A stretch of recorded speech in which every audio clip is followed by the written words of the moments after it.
Live, local, late breaking. This is Newswatch 12 this morning.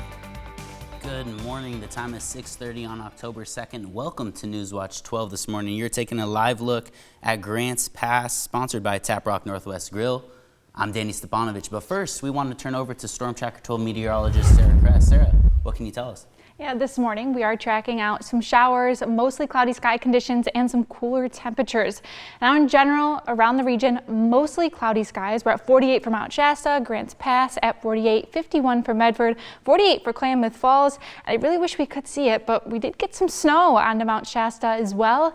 And today could even get a little bit more. So in general, what are we expecting? Mostly cloudy skies. More showers will be likely. Highs remain cool and fall-like, and winds are going to be on the lighter side. But this morning, we are tracking out some showers. If you do see any, there's a better chance to see them if you're along the coast this morning. But even some areas inland are dealing with some lighter showers. It'll increase as we work our way throughout the day. You're more likely to see those showers into your afternoon and evening, and even holding on into those overnight hours. But waking up this morning, heading out the door, it's still feeling rather chilly. Very similar to the last few. The exception to that is going to be Lakeview, where it's at 36 degrees right now. So very chill start to the morning, but Medford at 51, at Klamath Falls 48, Montague at 50, 57 for Brookings. A look at your high temperatures. Again, not too different from the past few days. We're holding on to those below average temperatures, still feeling rather chilly. So if you do have a sweater today, would recommend wearing it, because we are in for some warmer temperatures as we're working our way into the weekend, becoming a little bit more seasonal. Temperatures back up into the 70s for those highs.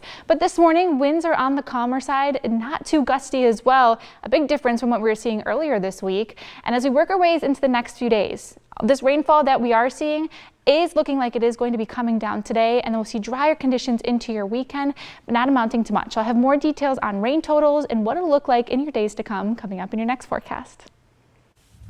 Thank you, Sarah. And moving on to our top stories. Gunfire left homes and cars damaged in a South Medford neighborhood late Tuesday night. 24-year-old Chase Benjamin Smith of Medford was arrested after deputies say he fired a handgun along Northridge Terrace, hitting several homes and unoccupied vehicles. Dispatchers reported several 911 callers that heard gunfire around 10:30 p.m.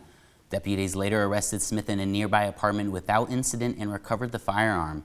Smith faces charges including unlawful use of a firearm, reckless endangering, and criminal mischief. The investigation is ongoing. And we're a day over into the government shutdown, and across the country, communities are already feeling the effects of the stalled federal funding. Newswatch 12's Grace Ritz has been checking in with local agencies to see how our area is being affected.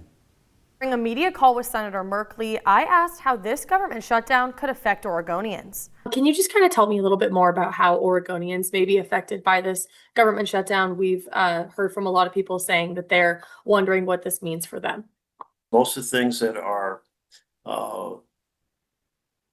going to be affected are the discretionary side of the budget, not the mandatory side of the budget. And then in discretionary, it becomes whether the president determines them essential or non-essential. Merkley then shared his concerns about how the administration is handling the shutdown. Decided to play chicken.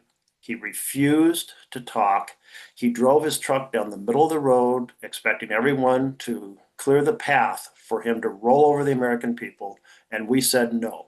During a government shutdown, essential federal workers, including TSA agents and air traffic controllers, are required to report to work without pay. To get more comments, I reached out to Representative Cliff Bentz and was told I would receive a statement, but haven't yet. I wanted to dig deeper into what agencies and organizations in Oregon are being affected, and found that both the South Central Oregon Fire Management Partnership and Oregon-Washington Bureau of Land Management posted on their Facebook stating, due to the federal government shutdown, this account is not being actively updated. I called South Central Oregon Fire Management Partnership and asked how their agency was being affected, but was told they couldn't comment, and sent me to the United States Department of Agriculture press line, who said, the Democratic shutdown will cause real harm to American farmers, ranchers, and rural communities. President Trump has made it clear through his support of H.R. 5371 that he wants to keep the government open and support those who feed, fuel, and clothe the American people.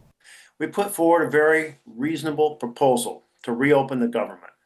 It says, first, undo these harmful cuts to Medicaid and the Affordable Care Act that will devastate the quality and affordability of healthcare. And second, guaranteeing that the president implements the government funding bill as written. And if you're traveling along Oregon 234 over the next month or so, you may have to make some changes to your commute. Sarah, what can you tell us about this closure and detours? Yeah, ground settling following some winter storms has caused roadways near mile 15 to sink, and it was scheduled to start in June, but geologists found some additional challenges that required some more planning. Now, if you're starting this morning along 8 a.m., work to repair the sinking pavement on Oregon 234 or Sam's Valley Highway near Eagle Point will close a half-mile section of the highway for about a month.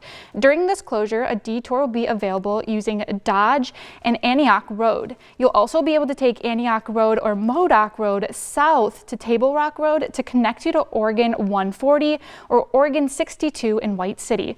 Travelers are encouraged to use an alternative route to avoid the closure and detour area entirely. Expect to see congestion along the detour routes and nearby roads, and also make sure you're traveling with caution and factor in some extra time for the detour. And following our coverage on the Creekside Quarter project that aims to bring major developments to Medford, Wednesday night's city council meeting saw mixed feedback and more questions than answers. Some residents called it a chance to revitalize downtown, while others questioned whether the project is too big. City staff pitched a possible transient lodge toll to tax visitors staying in local hotels to help funding and relieve residents. We're telling you in writing and voting on it what we're going to use it for. I'm fine with the extinguishment of the lodging tax, potential lodging tax increase after the bonds are paid off, but I just don't want to be in a situation where us or another council are kind of hamstrung in certain ways. City council members remain split on the project as the plan remains in its early stages with funding still up for debate. And in the state of Oregon, over 7,000 people use SNAP benefits, and new changes could impact many Oregonians. Over the next year, those with utility assistance, adults with kids under the age of 14, and lawfully present immigrants will feel the impacts of these changes. Support remains available through local organizations, but their demand is expected to go up. Numbers have gone up steadily over the last year. A lot of new people, so a lot of people who have never utilized our services before, we've seen coming in and signing up to get food, and a lot of people making comments that their SNAP benefits have been cut or are going to be cut. Governor Kotek released a statement saying the federal cuts are simply wrong and that no one should have to choose between food and rent. 10 years ago, a traumatic shooting at Umpqua Community College shook Roseburg and the entire state of Oregon. The college continues to rebuild, looking toward the future while remembering the 8 students and 1 professor who lost their lives. Newswatch 12's Carlos Murrieta is joining us live in studio to tell us more about the 10th anniversary of the UCC shooting and what projects are currently taking place. Carlos? Thanks, Danny. October 1st, 2015 is a day Roseburg will never forget.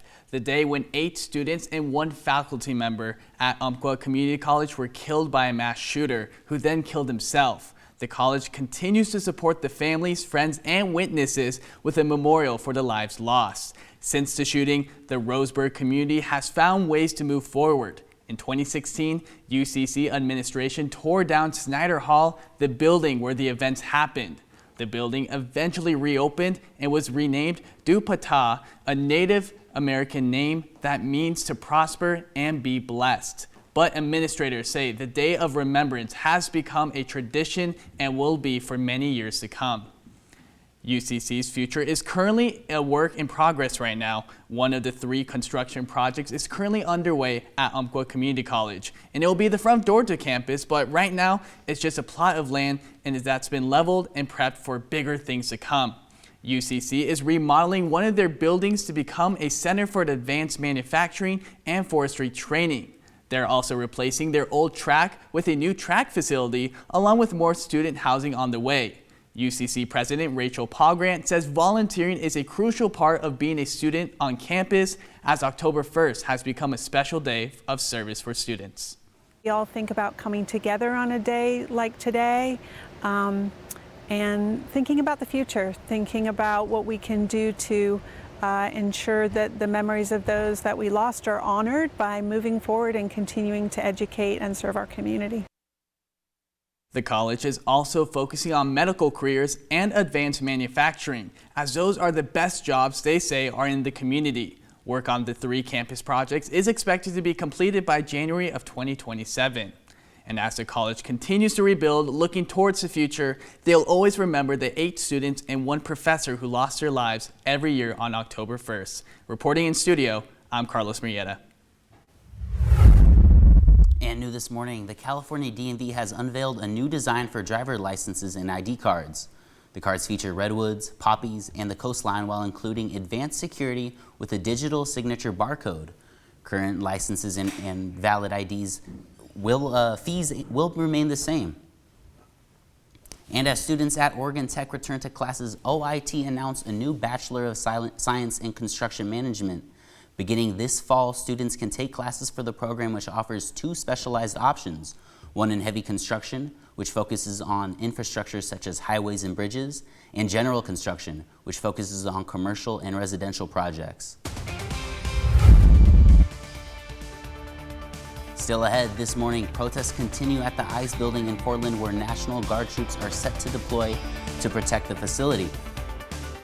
And also this morning, we're keeping an eye on some showers and keeping track of cool temperatures. It's not expected to warm up too much today.